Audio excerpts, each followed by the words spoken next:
बड़ी खबर, ईरान का तगड़ा एक्शन, मिडल ईस्ट को दी धमकी, युद्ध के बीच बड़ा ऐलान। आपको बता दें, हमलों से भड़का चीन। इस वक्त की बड़ी खबर आ रही है ईरान अमेरिका इजराइल युद्ध को लेकर, जहां पर अब ईरान ने मुस्लिम देशों को एक बड़ी वार्निंग दी है और एक बहुत बड़ी धमकी अब ईरान की तरफ से दी गई है। आपको बता दें कि युद्ध अब खतरनाक मोड़ पर आ गया है। मिडल ईस्ट में युद्ध के बीच ईरान की ज्वाइंट सैन्य कमान खातम अल अंबिया हेडक्वार्टर ने बड़ा ऐलान करते हुए मुस्लिम देशों को अब चेतावनी दी है। चेतावनी देते हुए कहा है अब उनके निशाने पर मिडल ईस्ट में मौजूद बैंक और वित्तीय संस्थान होंगे। यानी कि सीधे तौर पर अब ईरान ने बैंक और वित्तीय संस्थानों को उड़ाने की ये बहुत बड़ी धमकी दी है और साथ ही कहा गया है कि इन संस्थानों की पहचान कर ली गई है और इन्हें उड़ा देंगे। वहीं ईरान की इस धमकी ने विशेष रूप से दुबई, बहरीन, सऊदी अरब में स्थित अंतर्राष्ट्रीय वित्तीय केंद्रों और साथ ही जो बैंक है, निवेश संस्थान है, उनकी सुरक्षा को लेकर बड़ा खतरा पैदा कर दिया है। रिपोर्ट्स के मुताबिक कहा जा रहा है कि ईरान की सैन्य कमान ने यह फैसला हाल ही में तेहरान में घटना के जवाब में लिया है। यहाँ ईरानी मीडिया की रिपोर्ट के अनुसार इजराइल अमेरिका द्वारा किए गए हमलों में तेहरान स्थित एक बैंक के कर्मचारी के मारे जाने की खबर सामने आई थी।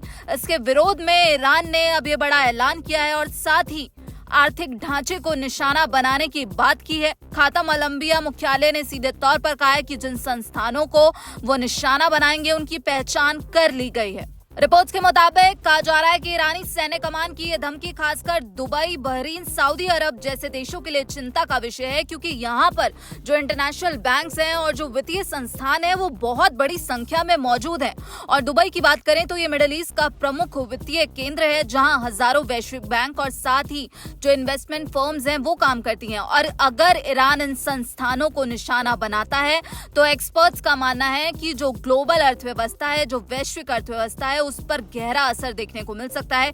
तेल की कीमतें, शेयर बाजार सभी यहां पर प्रभावित होते हुए दिखेंगे। अब तक युद्ध केवल सैन्य ठिकानों तक सीमित था, लेकिन अगर बैंक्स को निशाना बनाया जाता है तो पूरी दुनिया में भारी अस्थिरता की चेतावनी अब एक्सपर्ट्स के द्वारा दी गई है। तो यहां पर खामनेई की मौत के बाद अब ईरान की तरफ से ये तगड़ी चेतावनी दी गई है, वो भी मिडल ईस्ट को, जिसमें कहा गया है कि दुश्मनों के बैंक्स को अब हम उड़ाने के लिए तैयार है। वहीं इसी बीच आपको बता दें कि पूरी दुनिया में इस युद्ध का असर देखने को मिल रहा है। एनर्जी सप्लाई पर इसका असर देखने को मिल रहा है और रुकावटें और जो पूरी अस्थिरता है वो अब ज्यादा तेज हो गई है। वहीं खाड़ी मुल्कों में अंधाधुंध ड्रोन मिसाइल हमलों से चीन अब भड़कता हुआ नजर आया है और यहाँ पर दोस्त ईरान को अब कहा जा रहा है कि चीन ने एक बड़ा झटका दिया है। जहां एक तरफ मिडल ईस्ट को ईरान की तरफ से चेतावनी दी गई है, वहीं मिडल ईस्ट में बढ़ते तनाव के बीच चीन ने खाड़ी देशों पर हो रहे हमले को लेकर एक बड़ी प्रतिक्रिया दी है और सीधे तौर पर भड़कते हुए कहा है कि वो रिहायशी इलाकों और गैर सैन्य ठिकानों पर किए जा रहे हमलों का समर्थन नहीं करता। यानी कि यहाँ पर अब ईरान को एक बड़ा झटका चीन की तरफ से दिया गया। इस बयान को ईरान के खिलाफ चीन की आलोचना के रूप में देखा जा रहा है। आपको बता दें, बीजिंग में एक प्रेस कॉन्फ्रेंस के दौरान चीन के विदेश मंत्रालय के प्रवक्ता गुओ जियाकुन ने कहा कि चीन खाड़ी देशों पर किए जा रहे हमलों से सहमत नहीं है और रिहायशी और गैर सैन्य ठिकानों पर किसी भी तरह के अंधाधुंध हमलों की निंदा करता है। इसी दौरान चीन के विदेश मंत्री वांग यी ने कहा कि ईरान को लेकर बढ़ते संकट को रोकने की कुंजी अमेरिका और इजराइल के सैन्य अभियानों को रोकने में है। उन्होंने कहा कि ईरान के खिलाफ चल रहा युद्ध का कोई कानूनी आधार नहीं है और इसे लंबा खींचने से केवल बेवजह लोगों की जानें जाएंगी।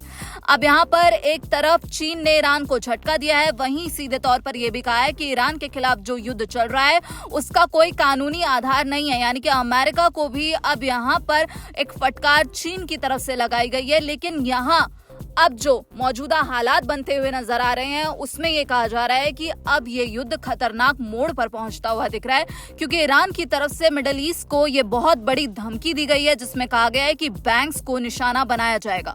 तो लगातार ये सवाल उठ रहा है कि आखिर ये युद्ध कहां जाकर रुकेगा, क्योंकि खाड़ी देशों में जो हमले हो रहे हैं उस पर भी प्रतिक्रिया आई है और यहाँ पर जो कई मिडल ईस्ट के देश हैं वो नाराज होते हुए दिख रहे हैं ईरान से और कहा जा रहा है कि ईरान पर कोई बड़ी कार्रवाई देखने को मिल सकती है। और लगातार ये सवाल उठ रहा है कि आखिर अब ये युद्ध कहां जाकर रुकेगा या फिर अभी बहुत कुछ होना बाकी है। आपको क्या लगता है, ईरान की तरफ से जो मिडल ईस्ट को ये बड़ी धमकी दी गई है इसका क्या असर होगा? हमें कमेंट बॉक्स में जरूर बताइएगा। बाकी देश और विदेश की तमाम खबरों के लिए आप देखते रहिए दैनिक जागरण। नमस्कार।